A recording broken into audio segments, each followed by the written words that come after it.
Thank you. I'd like to welcome you all here to this afternoon's Renewable City Dialogues. My name is Alex Boston. I'm the Executive Director of Renewable Cities. I'd like to acknowledge that we are on the unceded traditional territory of the Squamish, the Tsleil-Waututh, and the Musqueam territory. We have a great speaker today, and this is a kind of an unexpected coincidence that we have this opportunity. Believe it or not, we were going to be having Catherine McKenna, Federal Minister of Environment, today, but that fell through because of some little challenges. But we will be having that event later on this spring or early next fall, and we won't be disappointed by any stretch of the imagination. As well as the people here, our dedicated public audience, I'd like to welcome those of you that are online. Our online is supported by PIX, and if you want to join in the conversation, hashtag RECities. You're welcome to make comments, pose questions, and we have somebody here that will pose those. Our other sponsors, longtime sponsors that allow us to do all our work is the Sitka Foundation and the North Growth Foundation. We greatly acknowledge their vision, along with SFU, for being able to support programs like this that really foster a deeper understanding around important public policy issues.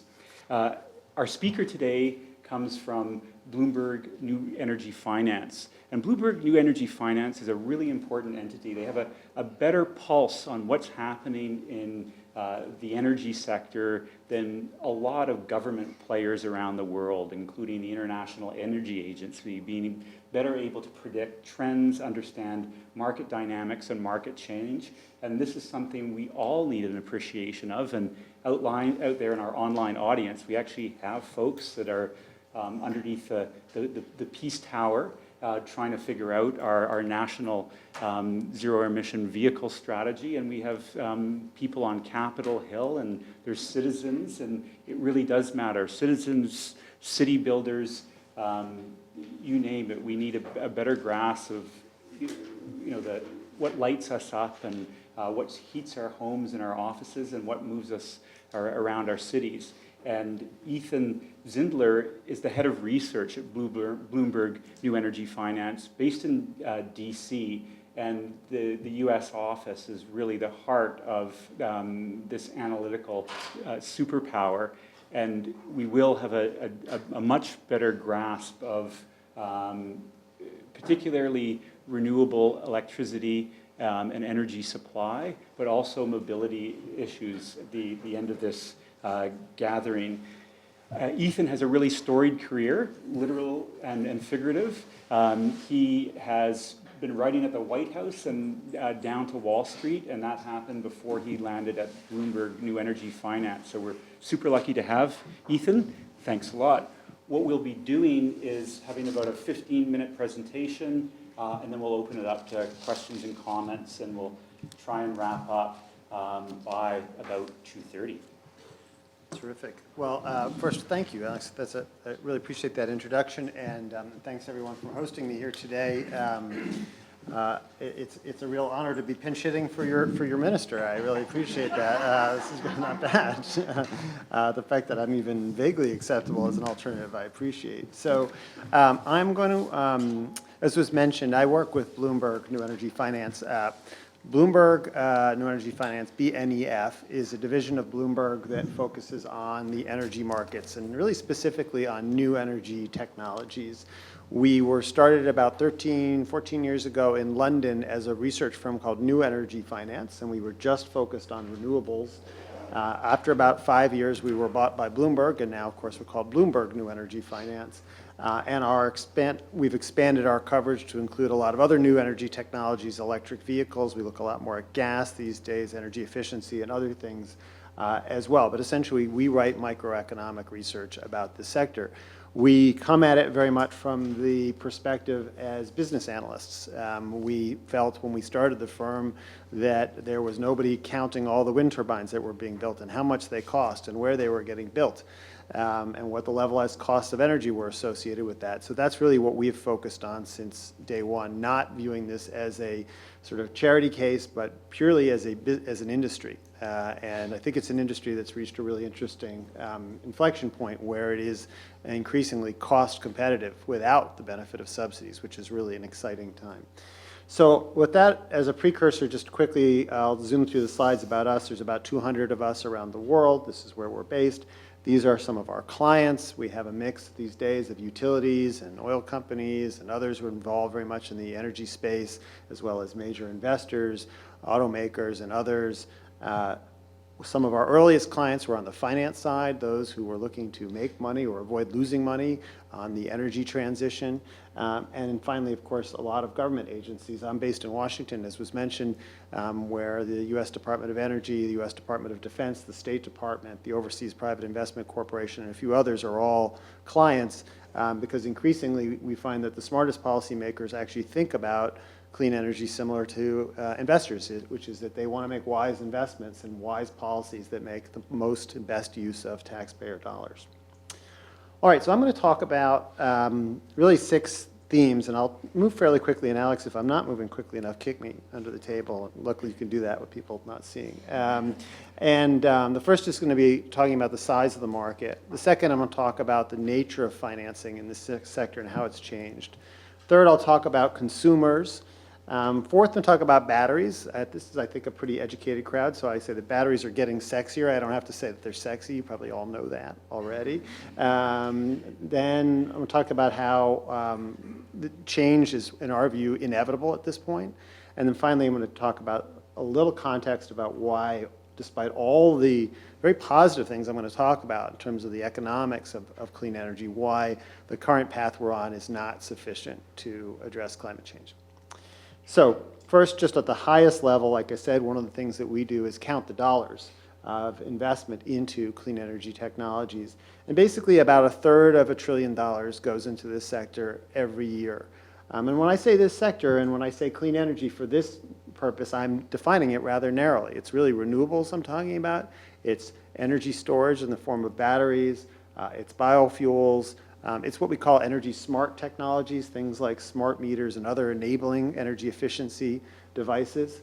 But what I'm not counting, I'm not even counting large hydro here. I'm not counting nuclear. I'm not counting natural gas here. So it's a fairly narrow definition. And even with that narrow definition, we're talking about again, about 1/3 of $1 trillion of new capital now coming into this industry just about every year. That number's been pretty flat. The good news, though, is that the rate at which build has been taking place, has been rising. And so we reached about 160 gigawatts of mostly wind and solar, but some other clean energy technologies last year.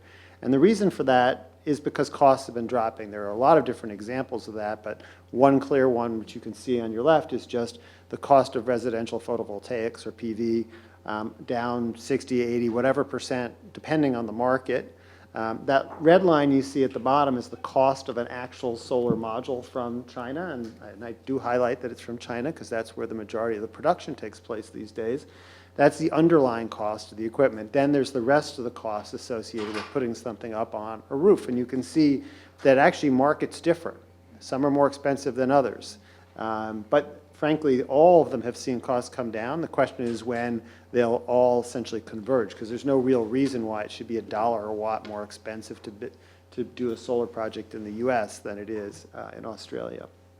And this is the size of the build that we've seen. I'll talk a little bit more about money for just a second, because it's really important. The economics of clean energy are, in some ways, incredibly simple. If you think about it, if you built a new natural gas plant or some other project, there's a couple factors. The cost of building the plant, there's the cost of the money to build that plant, and then there's the potential cost of the gas or the coal or whatever it is you're going to fuel that with for the next 20 years. The good news about renewables is it's actually simpler. It's the cost of the equipment, and then it's the cost of the money to finance it. And that's really it, because you don't pay for the wind or the sun, and the maintenance of the project is almost, you could round it to almost nothing. So the real question on the economics on any project is how cheap can you buy your equipment and how cheap can you finance it? It's like buying your house, more or less. I mean, the financing is critical, and it makes a major difference over time. I would dwell on this point only to say that, the numbers I showed were big, $333 billion. About $250 billion every year goes into building stuff. That's projects, big things, and even residential systems. But the way that gets financed right now actually is pretty rudimentary. In other words, it's not that different fundamentally than how you might finance your home, in the sense that basically you want to build a wind farm, you go to a bank or a syndicate of banks, they lend you the money, you build the project. That's not how the grown-up energy industry finances stuff. If you want to build a pipeline across Canada, you finance it with a bond, and you raise multiple billions of dollars at a time to do it. So one of the important things that we try and look at and try and understand is how much sort of we call green bond activity is going on. And the good news for the industry is that we've seen about $160 billion of green bonds that were issued last year and sold. Now, not all of those are clean energy project bonds. There's a lot of other things. There's, in fact, a lot of municipal stuff that goes on.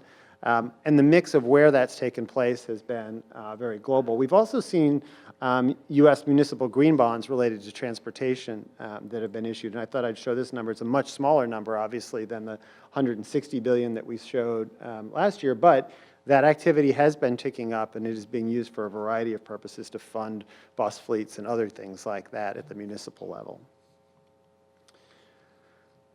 The empowered consumer, what am I talking about?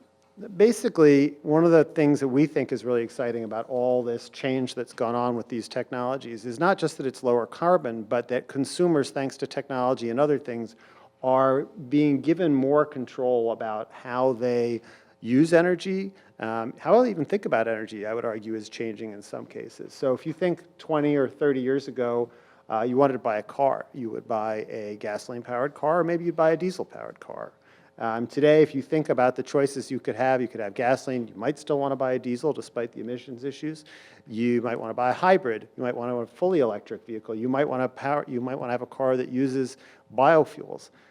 Similarly, on the residential side, it used to be you just took the power that your utility sold you, and that was basically it. Now, you have green tariff programs in some deregulated markets. You can pick from multiple utilities.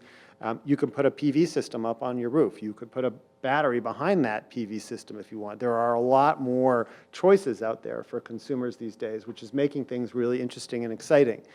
The only thing that I would caveat that with is that consumers only get motivated to care about this stuff if energy is expensive. So if you've got really cheap electricity, frankly, you'll just keep buying it and you're not going to worry about it that much. And that's actually the case for me, where I live in Virginia, probably the case for a number of you here where you have a large amount of hydro and power is cheap. So you need to find other ways to motivate consumers in some ways. But in a lot of other parts of the world, the motivation is there because it's expensive to buy energy. So when you just look at sort of people taking control of their energy lives, on the left-hand side, this is just the scope of residential PV penetration that we're starting to see. Australia is kind of amazing. About 1 in 5 roofs now in Australia has photovoltaics these days. And if you look further out, these are just our projections based on what we see as the uptick. You see markets where you'll get up to perhaps about 50% of the market being essentially decentralized, meaning that some percentage of their power no longer comes from a central grid. This is part of what is going to take place going on. And basically, it creates, let me jump ahead for 1 second, it creates the need for a lot more technological innovation. And we're starting to see some of that.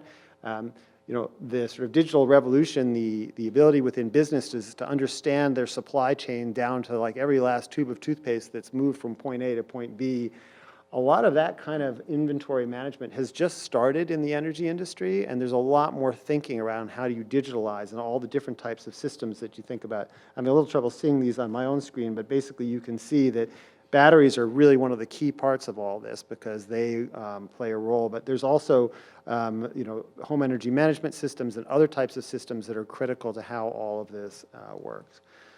One other thing before I move off of, this is actually, I should say ride hailing, sorry about that. But before I move off this topic, and we will talk a lot more about transportation in just a second, is that obviously for consumers, what I didn't touch on is not only do you have the ability to pick what kind of car you want and how you want to power it, but there's a lot of people who might also now pick not to have a car. Particularly younger people seem to have relatively low interest in car ownership these days.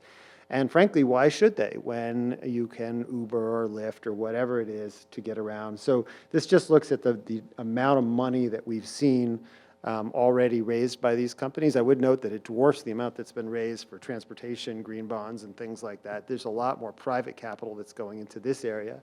And that also that, we have maybe, 500 million people who've now participated in some kind of ride hailing or sharing program.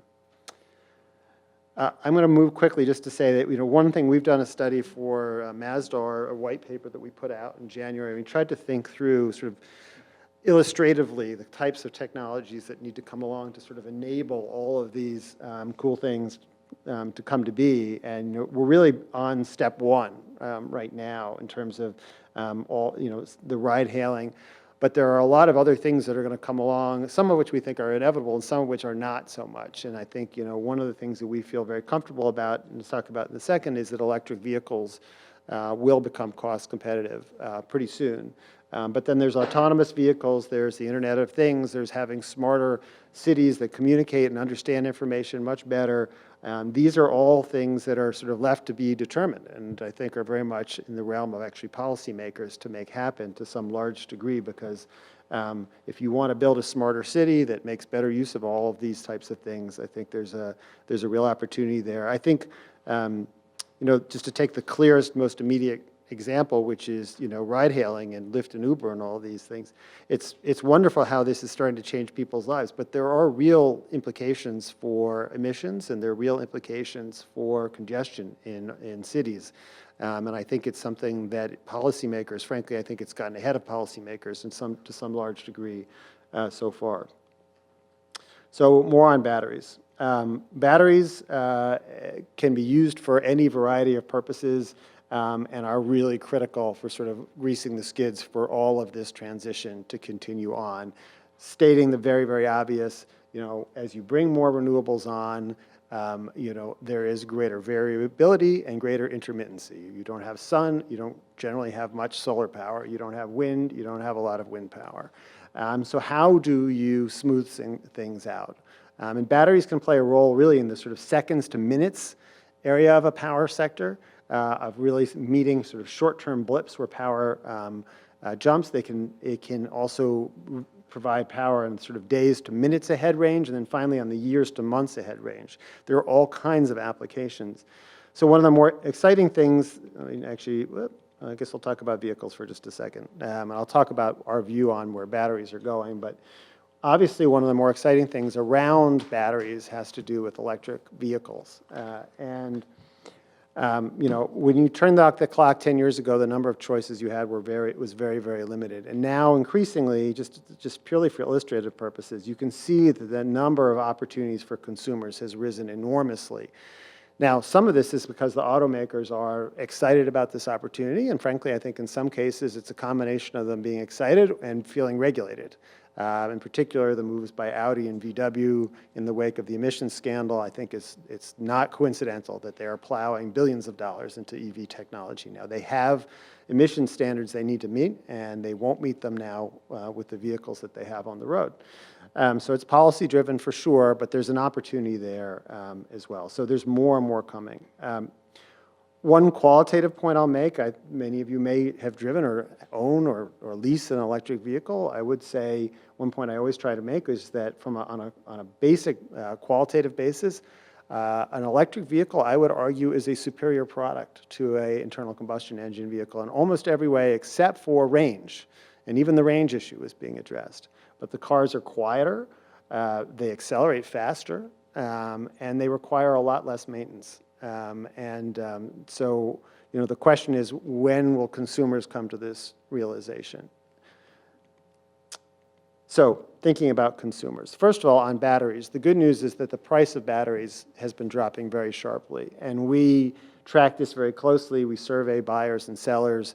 We estimate that the price of a battery these days for a typical lithium-ion battery power pack is somewhere around $230 per kilowatt hour, down from as high as about $800 a kilowatt hour, really quite recently, about 2010. You've seen an enormous decline. Our view is that we think the prices continue.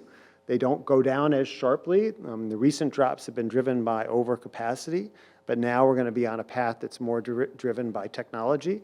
But there will be a point at which EVs become a decision that consumers make based purely on cost without subsidies. And now, let's be clear, we're not there right now.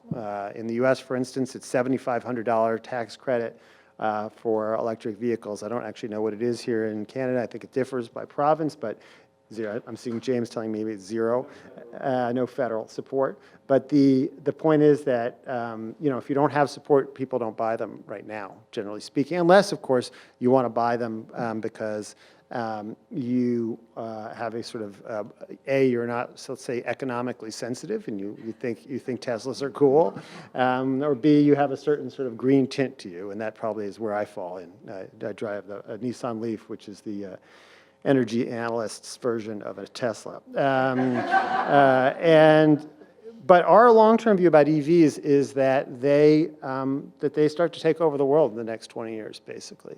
That about half the cars that will get sold will be EVs by 2040, and about a third of the cars on the road by then will be. It'll lag the time to cycle out the cars that are out there, but it's an inevitability as these prices continue to drop. I'm conscious of time, so I'm not going to dwell on it. I'm going to move through a couple quick things and just say that when we put that forecast out a few years ago, frankly, people started to accuse us of being crazy. But it's amazing to me how quickly the sort of conventional wisdom around electric vehicles is shifting. And I think that does matter, frankly, because it does, you need to gain some sort of social acceptance if you want to actually make this happen. So this is the Economist cover showing the internal combustion engine from last summer.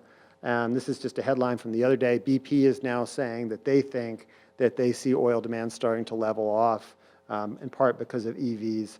The CEO of Shell says he's going to drive an EV. The CFO apparently already does. And so that's sort of an inevitable thing that we're seeing going on. I'm going to blow through these quick just to say that from the US perspective, the force of change that we've seen in terms of decarbonization has been very substantial. And frankly, I think Canada's on a slightly different path. You have so much hydro and zero carbon generation up here that it isn't necessary. There's certainly room for improvement, but it's not the same as the US, where we went from half our power coming from coal 10 years ago to 30% last year, with most of the additions being natural gas and renewables. And that kind of transition is so far underway that, frankly, it doesn't matter the fact that back where I'm based in Washington, the current administration has basically rescinded the Clean Power Plan, which was the federal effort to reduce emissions. And the reason I say it doesn't matter is because the US will probably hit those long-term 2030 CO2 emissions goals on the power sector within the next 2 or 3 years. Anyway, we don't need the regulation to get there. On the transportation side is a different story, and there is a looming fight between Washington and California. In fact, even a new development on that today over the question of what our automobile standards are going to be, and I understand that has implications for Canada because yours are synced up to ours. All right, I'm going to finish real quick and just say that on the long-term view, we do believe that the kind of cost curves that we've seen, the declines continue, the change is inevitable and happens. And as we see countries like India and China and others develop, that they will bring more of this stuff in because it is the lowest cost option in a lot of cases. What that means is that we probably will see about a doubling, excuse me, in the total amount of capacity that we have online from now to 2040. With renewables and with wind and solar eventually accounting for about half of our capacity. One thing I would note, though, is that we don't expect that the total amount of electricity that people consume will double. And that's because basically there's been a lot of improvements of efficiency, particularly in OECD countries. And so when I show this doubling of capacity, what I'm really saying is it will add a lot of capacity that will run at lower capacity factors. So a solar project might generate about 20%. A really good wind project, you're lucky if you're up over 50, but most are more like in the 30s or 40% of the time are they actually generating power. So we have a lot more capacity operating at different hours, and that's where you need all this technology and batteries and other things. And then on my last slide, I would just say that that this picture that I paint for you is more optimistic than you'll see from the International Energy Agency, more optimistic than certainly you'll see from the Energy Information Agency administration in Washington, more optimistic than ExxonMobil, others. And yet, it's still really not sufficient. If you look at the amount of global power, sector CO2 emissions, we project under that quite positive scenario that CO2 emissions will basically be more or less flat over the next 20 years, but that will not cut it if the power sector is going to make its contributions to the world at large. And the gap between the amount that we project to be invested and the amount that we think needs to be invested is about another $5 trillion, which sounds like a lot of money, but just to be clear, every 3 years, we're putting $1 trillion into clean energy right now. So it's actually over 20 years' time. It's not that absurd a figure. So there's a lot of exciting things that have happened. There's a lot more work to be done. And with that, I will hand the mic back.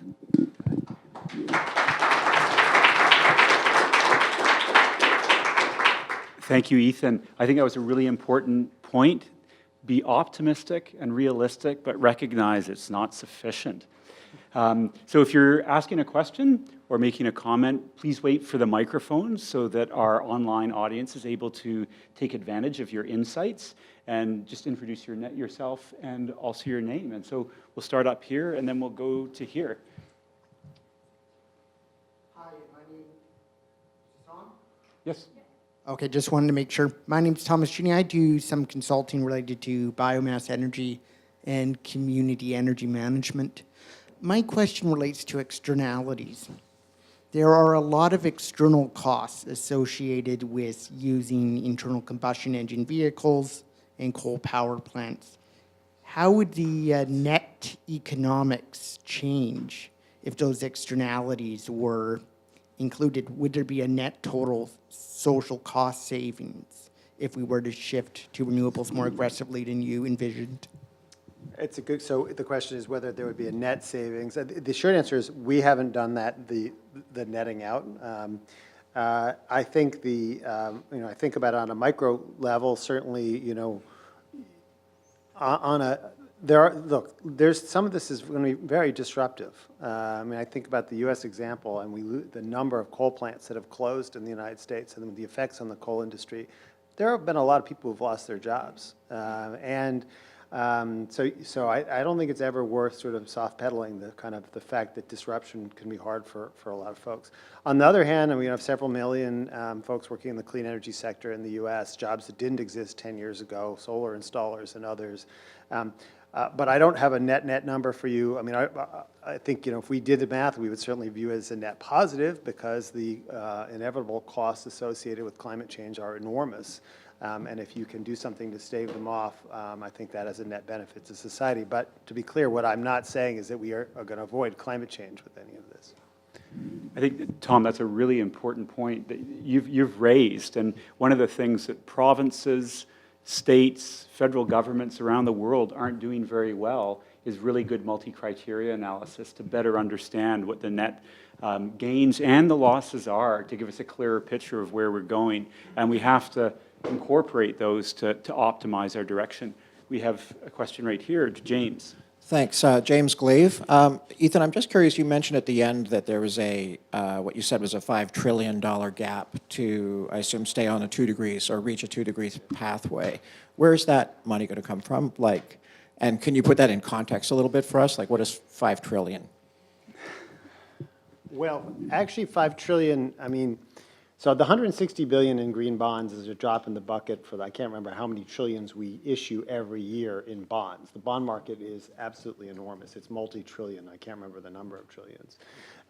So there's a lot of capital out there looking for a home, and we've certainly seen that people are willing to invest more in these types of projects because they now regard them as relatively low risk so long as they're in low risk countries. But the short answer to your question is that basically a lot of it has to come from the private sector, but the private sector won't put the money up if they don't see an opportunity. And look, in markets where demand for energy is growing very rapidly, capital will go in and fund it. The challenge in some cases, in many ways, is in OECD countries where we have power systems and other systems that are well established, and they won't turn over automatically because they're not growing. So demand for electricity, for instance, in the US has basically been flat for 5 years. I don't think it's growing in Canada either. And so there you need a push to swap stuff out, especially stuff that's not inefficient. Some of it happens automatically. You know, you have old coal plants like we do in the US, they get shut. But in other places, you need more of a policy push to get there. And you know, our view is we don't think that the policies that are out there at the moment do it. Question here, here, here, and I put myself on the speakers list. Great. Thank you very much for your presentation. My name's Ramona Materi, and I'm the author of a book called Starting a Green Business in Canada. But my question for you is on Australia, and you showed a very 20% of the installed PV and that type of thing. Could you elaborate on that? Like what is going on in Australia? Is it unique to Australia, or could other countries learn from what's going on there? It's a really good question. I think certainly people can learn from the Australian experience. I think there are some unique aspects. They have great solar resource there in many parts of the country, and a lot of standalone houses that are sort of ready-made for solar with good roofs. But there has also been policy support in the forms of, I believe, feed-in tariffs, if I recall, that got the market started. I also think, though, Australia is interesting in that it's, you know, one of the things that we try and think about is, you know, we look at this very much from an economic perspective, that we think consumers will make these decisions based on the moment, you know, a PV system makes the most sense. They kind of pencil out the net present value of it, blah, blah, blah. They do it. They figure out how much they can borrow the money for.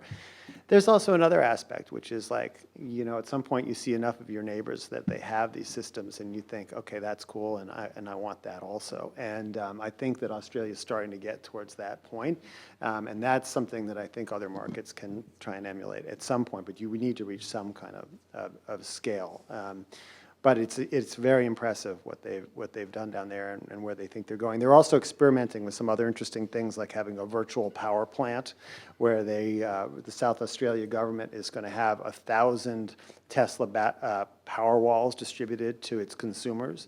And essentially, collectively, those consumers will serve as power plants, meaning that those batteries can be discharged on a whim at the order of the utility to meet certain types of power demand at certain hours. So it's an interesting test lab for things that are going on. Question here. Thank you.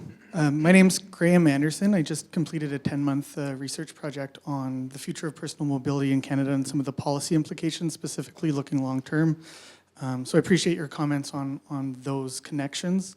I'm curious, how much do you think the corporate average fleet economy standards have been a necessary part of the evolution and increased uptake of electric vehicles throughout North America?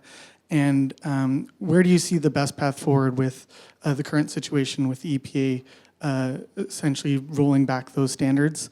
And specifically, I'm curious if you see a more optimistic scenario there where the number of states and perhaps Canada joins in the jurisdictions that uphold those standards to the point that essentially automakers have to retain the higher standard. So what is the threshold? How much of that cooperation among those jurisdictions would we need to see?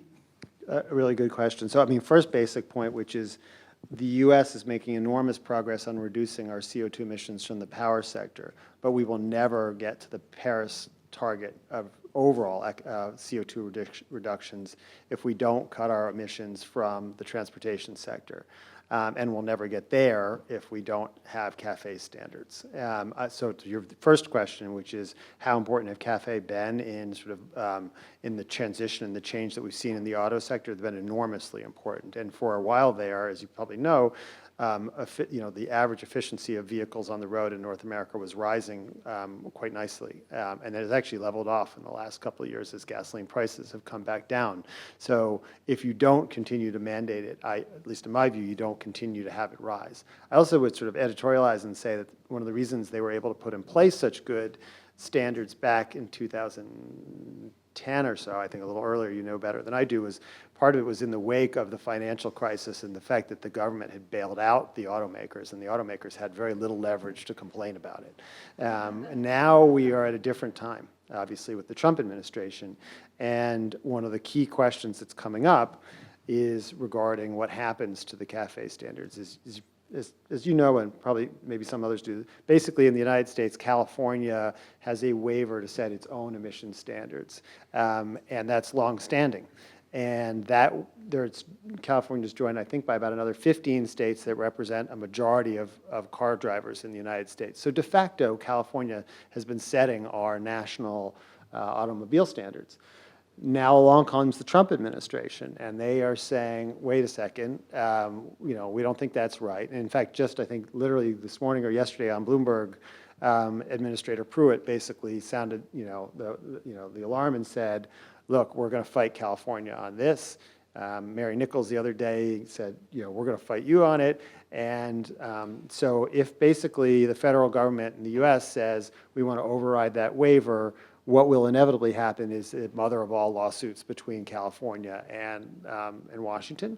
And at least in my view, it'll take a while to play that out. And I think one of the questions, and this came up in a meeting I was in earlier, is what about Canada? How does Canada then fit into all of that? And since your standards, as I understand, are synced up to ours, the question I guess the question I have is, how would how does your law regard what will be legal wrangling under our law? Because I suspect that this case between California and the EPA, if it takes place, will go on for some time. There's been some talk of a negotiated settlement where basically the standards would be adjusted in some way that was acceptable to California, but that agreement's not been reached. And so, look, for all the talk and the bluster about the Trump administration and their impact on Paris and the Clean Power Plan, I actually think, and I wrote this the other day, most of what they've done so far has not really had any meaningful impact on the sort of clean energy evolution that's underway. But this one really matters. And so it'll be interesting to see how it plays out. So we have a question in the middle, but I'm going to hitchhike on that mobile question and explore one of the sort of least mature elements of market transformation, which you showed, like way out here, off to the early 2030s is the electric bus, right? And we have jurisdictions like Norway, which have the greatest penetration of electric vehicles anywhere in the world, 30% pretty much. And it's heralded as a great success. But they've had 2 decades of growing use of public transit, growing share of cycling, growing share of walking, and all of those indicators have turned. They have now growing car ownership per household and reversing a 20-year trend. And is this the kind of city that we want, congestion clogged? From a Canadian perspective, and a proud supporter of our Olympic team, I want them to be wedded to their automobile and become more obese and be more physically inactive and not get to the top of the podium. But I am concerned that there hasn't been enough leadership by national governments, by subnational governments, by transit authorities to send messages to the manufacturing sector that for short-haul freight and for electric buses, we need a massive procurement agenda continentally with our somewhat integrated market and globally in order to bring back or just accelerate that market transformation process. So if you could comment on that, that would be great. Well, great point, and a lot of different things that sort of unpack in that. But I mean, I would say is that, well, first, as we think about electric vehicles and that our projection, we're pretty rudimentary in how we think about when the sort of inflection point is when consumers will buy them. We say, when will the sticker price without subsidies basically be the same? But more sophisticated buyers of transportation equipment do a lifetime calculation on the total cost of owning the vehicle based on how much it costs to put either diesel fuel in it or electricity. So the first and most logical potential adopters and the people to take advantage of these declining costs in batteries are those who operate substantial fleets of vehicles. I met yesterday actually with the folks here from the city of Vancouver, and they were telling me about how they're starting to convert some of their fleets of city-owned buses and actually of vans and other trucks to electrics and look more into that. So I think that's one area, and I think we'll see more and more, and that makes the most sense. I would note that China has already gone ahead in Shenzhen. I think my understanding is that it's a 16,000 bus fleet that they're converting to all electric. which is like basically, as I understand it, the size of the bus fleet of Chicago, LA, and New York combined. So they're doing it, and they're starting to do it. Not so coincidentally, there's a company called BYD, which happens to be based in Shenzhen. It's going to build all those buses for them. So, there are examples around the world where this is starting to happen, but your point's very well taken, which is that, municipalities and others that have the sophistication to make these calculations, and in theory can raise the money, the upfront money in the form of a bond or whatever to buy those buses, should take the lead on this stuff.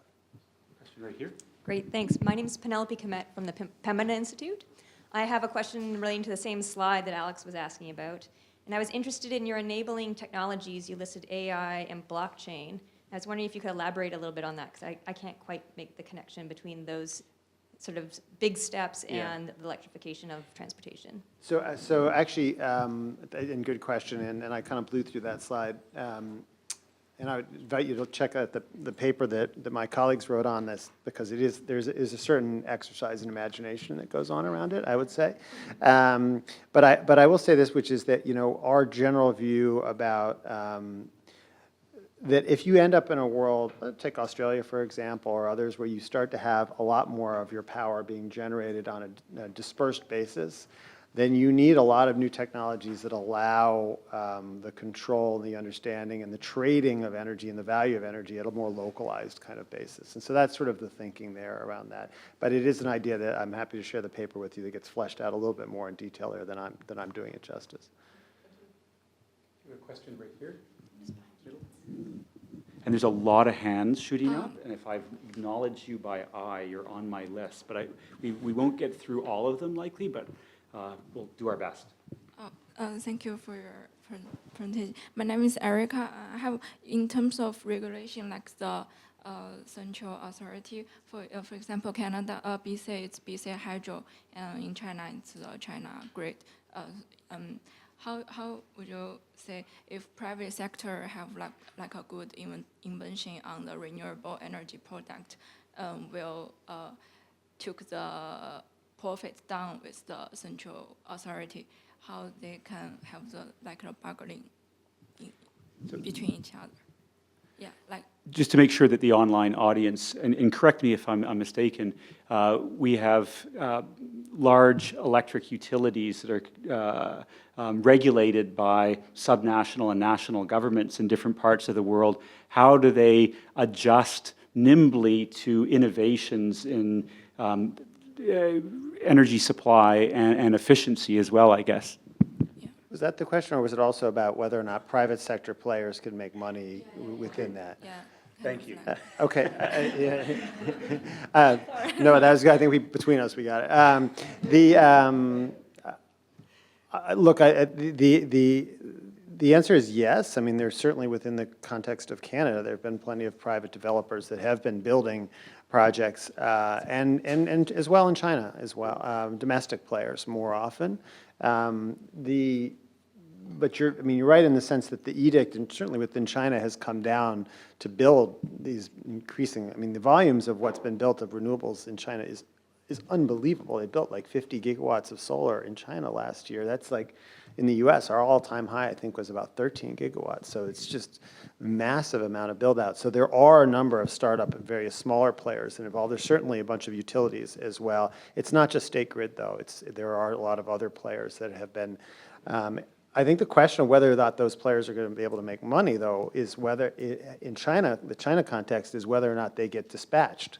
So there's been a lot of capacity that's been built, and not all of it actually is generating and selling into the grid, because not so infrequently, what's being prioritized are existing coal plants that are further down the transmission line. And so the capacity numbers, unfortunately, don't match what the generation should be in China, and thus that, I'm sure, will affect the economics of those who built those projects. So what we'll do, just to ensure that we can at least hear the questions, we still have 13 minutes or so. The three gentlemen here, if you're able to each ask your question, state your name, ask your question briefly, and then Ethan will respond to all three of them. Okay, great. I'm going to ask two really quick questions. James from the Vancouver Economic Commission. First one, totally agree with you about electric cars being a superior product. Everyone should test drive a Tesla if you don't believe me. Aren't they almost getting cost competitive now? I think I saw yesterday from your newsletter, it costs $5 to fill up an electric vehicle now versus $50 for my Toyota Corolla. So I haven't factored, I should run the number myself, but I think it might even be perhaps quicker because it's not obviously just the battery, but factoring the cost of fueling. And the second one is carbon extraction technologies. Are you seeing any investment? Is there any hope on that front? Thank you. Hi, my name is Pete. I'm from Fraser Basin Council. You said batteries are sexier. I agree with that, but things get scarier when it maybe in next 10 to 12 years when they all reach end of life, and what is your view on recycling? Because why I'm asking this question is actually I'm involved in life cycle analysis of batteries, particularly to BC, and I don't think there is a way where it actually reaches the circular economy of the batteries. Thank you. Great. And then one more question right in front, thanks. As the prices of renewables decreases till you reach grid parity, or close, even not quite grid parity, how much is the decline of coal as a result of the fact that it's not really compatible with the renewable energy that are online because of the dispatchability of renewable energy compared to coal? Do you have all those? I think so. Okay, there's 4 of them snuck in. Okay. Okay, so first, are we at the crossover point for, and I used to be a reporter, so that's why we'll see if I can still have the knack for doing this. But are we at a crossover point for EVs now? The answer is yeah, in some markets, for sure. I mean, especially, if you live some places where gasoline is particularly expensive, there's no question about it. I would say that when I use crossover, we do it in the most conservative way, which is to say the point at which consumers see two sticker prices unsubsidized. But you're right, you can do the math now. I mean, I have an EV, we've had one for 4 years, and I think that it's generally, it seems to have penciled out pretty nicely, even with gasoline prices having come down in the US. I live in Northern Virginia where electricity is real cheap, and so that certainly helped us on the math. So the answer is yes, in some contexts. I think you asked about carbon extraction technology. I assume you mean by carbon sequestration technologies? No, I mean taking out the squash. Okay. Turning it into a fuel. It's very Carbon early engineering. stage. I'm just seeing if you're tracking any investment globally, because we clearly need to be extracting out the carbon, not just reducing how much we're producing. So we do track. The investment in those technologies. I don't know what the number is off the top of my head, but look, that would be a venture capital investment. VC investment is typically now these days, sadly, somewhere in the $3 to $5 billion range versus a total I showed about $330 billion. So that kind of early stage capital is real small. I'm aware of a couple of the companies out there. I can't frankly remember their names. It's great that someone's trying to do it, but from an economic perspective, if you don't have a carbon price to sort of motivate that, it doesn't. You aren't going to see real flows of capital, and I don't know enough about the technology to know if it's possible at all. End of life for batteries is another great one.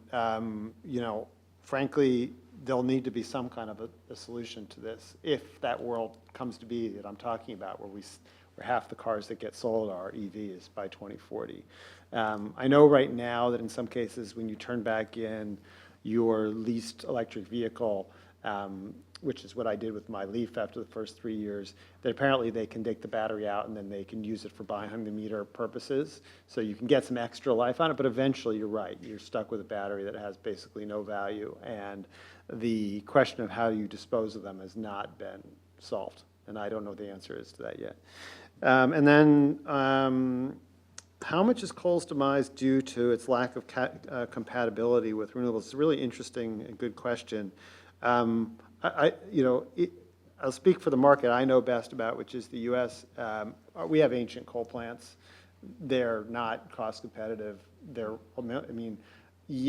Sierra Club and others take a lot of credit for shutting them down. They've played a role in that. There's no question about it. But when you have an asset that's 30 or 40 years old, it doesn't it's not competitive. So newer plants may have better ability to ramp, But gas in particular is a much more compatible fuel, and we, by the way, happen to have in North America an enormous abundance of gas that's cheaper. So I think that is part of the story. It's not just maybe that coal isn't great for this, but it's also that there's other technologies that are much, much better, whether gas and now batteries as well, that interface better.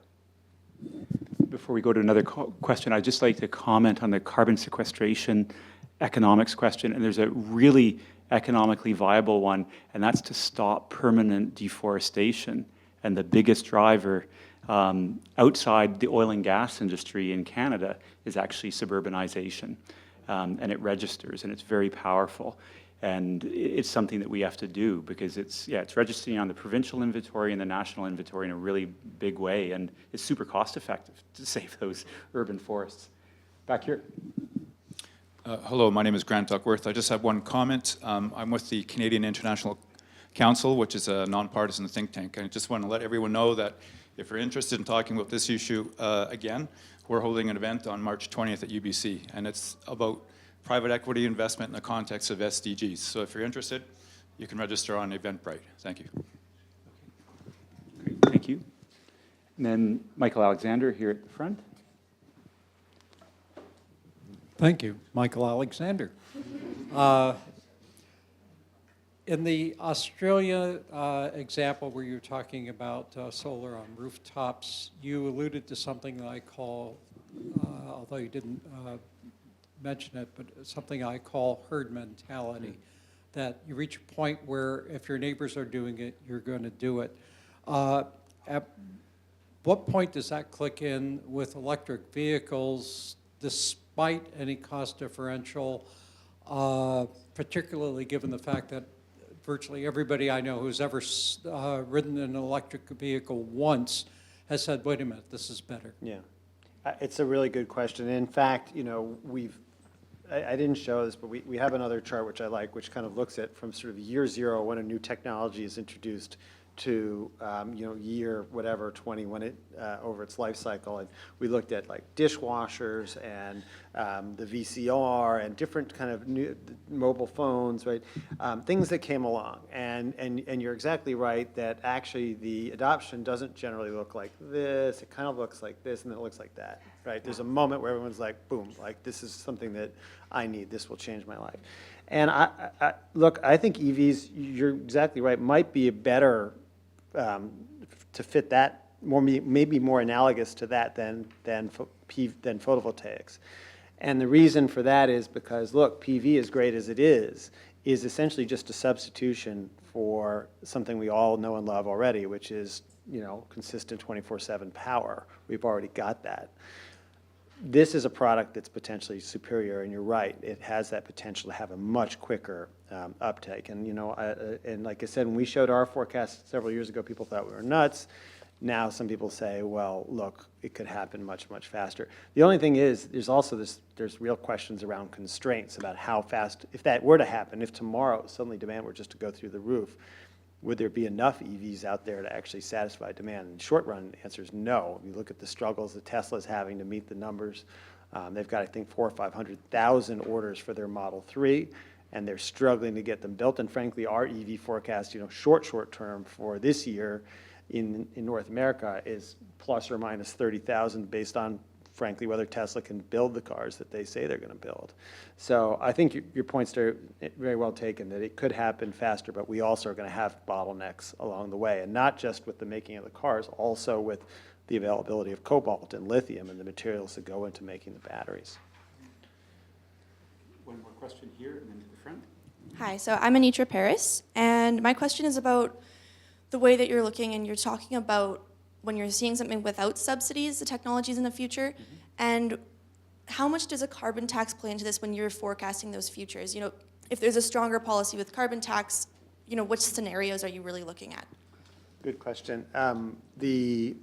We do our forecast, our long-term forecast, which I encourage you to look up, or I can send you. It's called the New Energy Outlook, and it's just on the power sector, basically, with some look at electric vehicles as well. And our standard attitude is we simply assume that whatever policies are on the books stay on the books, and if they're due to sunset, they sunset, but we make no presumptions about anything else. So, for instance, for Canada, there has been a stated policy about a carbon price, and we did include that. But in most cases, we don't actually have a whole lot of we don't dream up the policies that we think should be in place. We figure if we kind of unvarnish it as much as possible, then hopefully people can kind of see that you do need more policy to do something. And we have one more question from our communications manager. So this is Kian of Renewable Cities. Thank you for the presentation, Ethan. I'm just wondering, what is your takeaway, your insight into the trend of, it's more of a recent trend, but subnational governments coming together to really set the tone for the market?